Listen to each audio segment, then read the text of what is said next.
Australia's mortgage market is roaring back to life with record lending, a surge in first home buyers and borrowers showing surprising discipline despite these falling rates. For more, we're joined in the studio by Tim Graham from Hotspotting, also the host of the Property Playbook right here on Ticker. We know him well. Good to see you, sir. Likewise. What's behind the resurgence? Well, I think sentiment's probably driving a lot of it. We've got some really good rebates out there as well for first home buyers with the 5% deposit scheme that's been announced by Albanese government. It's come forward to the 1st of October now, with no caps on income either. So whether you are a first home buyer that's on an income of 60,000 or you're Jenna Reinhardt's daughter, you're still entitled to it.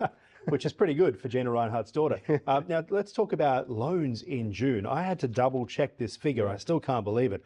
$4.62 billion in loans for houses in June. What does this mean and how does it compare? Well, it's the highest one that's been on record since they started keeping the numbers for the loan market group since 2022. So It's a big resurgence, 2 months in a row now as well.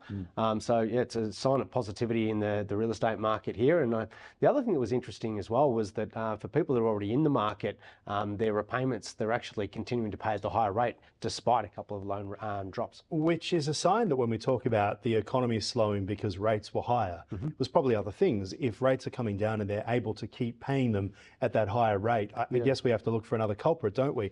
Will the Reserve Bank be taking that, do you think, into consideration when they're talking about more rate cuts? Who would know?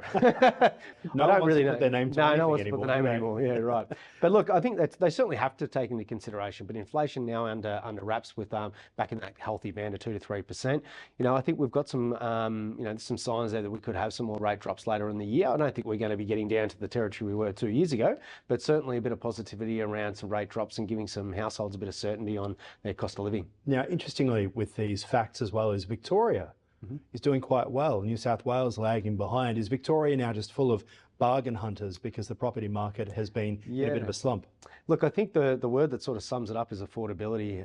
Melbourne's nothing but affordable if you look at it compared to every other state. You've got Sydney, Perth, Brisbane and Adelaide all have higher median prices than Melbourne right now. So I think we're seeing a bit of a resurgence here, not only in the first home buyer market, but certainly anecdotally a lot of investors coming into the Melbourne market. Which is interesting as well, because it goes against the narrative that immigration, we've had a lot in Victoria, a huge number of people, not just from overseas, but from other states as well, moving to Victoria as well. And yet property prices, as you say, have become more affordable. That's an interesting story. It is, and I think it wasn't that long ago I was sitting here saying that the investors were actually leaving the state of Victoria, which I certainly, if you look at the bond records, we've got 25,000 less investment properties here today than we did 12 months ago. But with some green shoots starting to show here in terms of positivity around the Melbourne market, investors are starting to pile back into Victoria, and you've got to attend some auctions in areas like Frankston. You can see that every person sitting there at the auction is on the phone. It's a buyer's agent coming through with an investor from interstate. So yeah, from somewhere else. Space. So Tim, what does all this cautious behaviour tell us about the uncertainties facing a lot of homeowners and borrowers?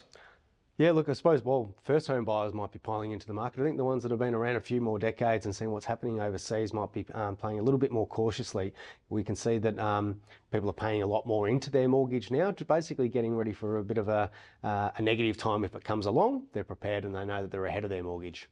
Which I suppose there is a lot going on around the world right now, so they can be excused for being worried. Absolutely. Look, I mean, I think housing here in Australia is a little bit different in terms of it's an absolute necessity. So it's not like we're all investing in Tesla shares. It's something that we actually need. It's a household to keep us safe.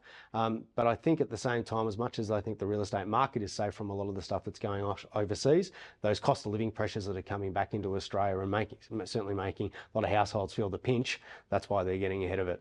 All right, Tim Graham, of course, from Hotspotting and the host of the Property Playbook right here on Ticker. Appreciate your insights as always. Thank you, sir. Thanks for having me.